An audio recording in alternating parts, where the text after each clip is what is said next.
नमस्कार मंडळी, मी सविता पाटील आणि चंदगडी तडका या माझ्या यूट्यूब चॅनलवरील आजच्या भागामध्ये आपण नारळी पौर्णिमा विशेष म्हणजेच रक्षाबंधनसाठी स्पेशल अशी रेसिपी बघणार आहोत आणि ती म्हणजे नारळाच्या वड्या किंवा नारळाची बर्फी सुद्धा तुम्ही म्हणू शकता।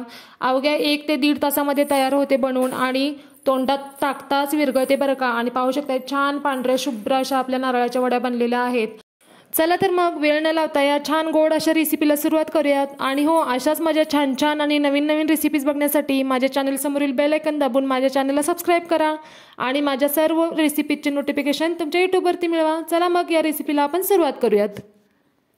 तर या नारळाच्या वड्या बनवण्यासाठी इथे मी 2 नारळ घेतलेले आहेत आणि ते फोडून घेतलेले आहेत। तर थोडे मोठ्या साईजचे जे नारळ होते तर असे हे 2 नारळ मी फोडून घेतलेले आहेत। आता याच्यामधलं खोबरं जे आहे ते आपल्याला खवडून घ्यायचं आहे, म्हणजे बर्फी बनवण्यासाठी हे नारळाचं खोबरं आपल्याला खवडून घ्यायचं आहे।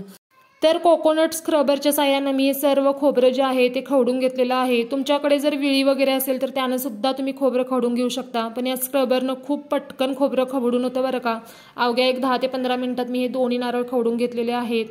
तर आपलं खोबरं खवडून झालेलं आहे। आता मी गॅसवरती कढई गरम करायला ठेवलेली होती। तर 2 नारळांसाठी मी तर 1-2 मोठे चमचे होईल इतकं तूप वापरलेलं आहे। तूप कढईमध्ये व्यवस्थित असं वितळून घ्यायचं आहे आपल्याला। आता आपण जे खोबरं खवडून घेतलेलं आहे ते एका वाटीच्या साहाय्याने मोजून घ्यायचं आहे। तर इथं मी एका बाउलने हे खोबरं मोजून घेतलेलं आहे। तर हे संपूर्ण खोबरं जे होतं ते 4 वाट्या इतकं झालेलं आहे। हे खोबरं व्यवस्थित मोजून घ्या, म्हणजे साखरेचं प्रमाण सुद्धा आपल्याला व्यवस्थित कळतं। तर इथं 4 वाटी खोबरं होतं, त्यासाठी मी इथं साखरेचा वापर केलेला आहे, तो 2.5 वाटी साखरेचा वापर केलेला आहे।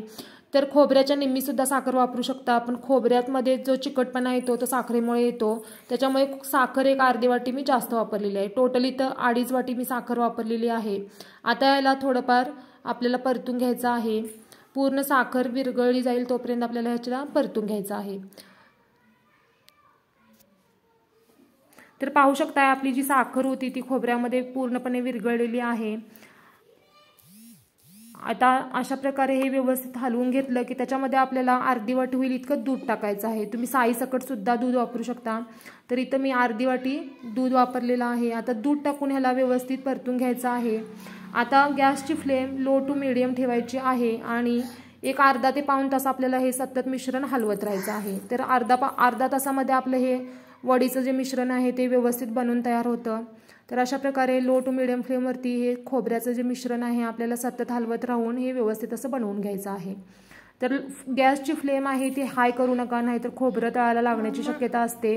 त्याच्यामुळे लो टू मीडियम फ्लेमवरतीच हे खोबरं आपल्याला परतून घ्यायचं आहे।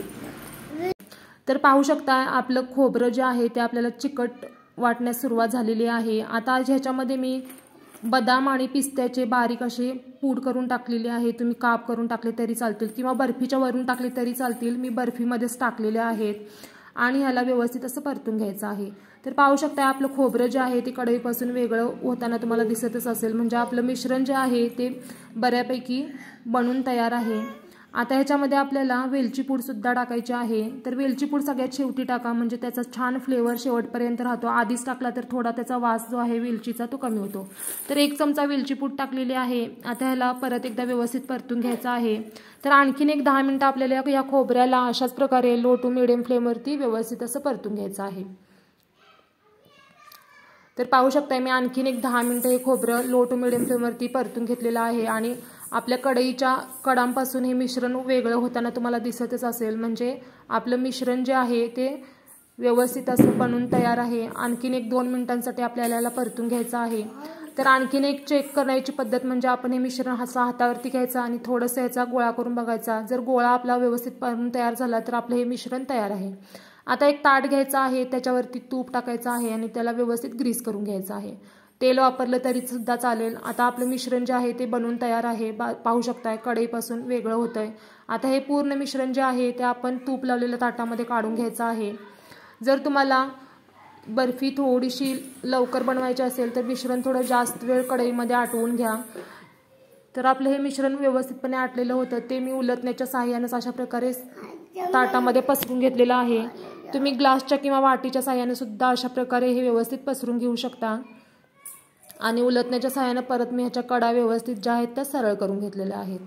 तर एक 2 मिनिटांसाठी हे मिश्रण असंच ठेवून द्यायचं आहे आणि 2 मिनिटांनंतर ह्याच्या आपल्याला वड्या पाडून घ्यायच्या आहेत। अगदी गरम गरम मिश्रणाच्या वड्या पाडू नका।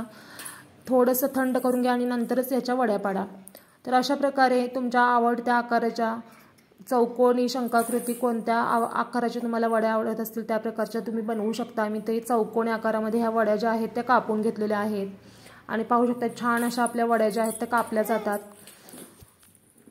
तर ह्या सर्व वड्या मी अशा प्रकारे कापून घेतलेल्या आहेत आणि एक अर्ध्या तासासाठी ह्या सेट होण्यासाठी मी बाजूला ठेवून दिलेल्या होत्या। आता अर्ध्या तासानंतर परत चाकूच्या साहाय्याने मी ह्या बर्फीला अशा प्रकारे सेपरेट करून घेतलेला आहे, म्हणजे बर्फी पटकन ताटातून निघली जाते।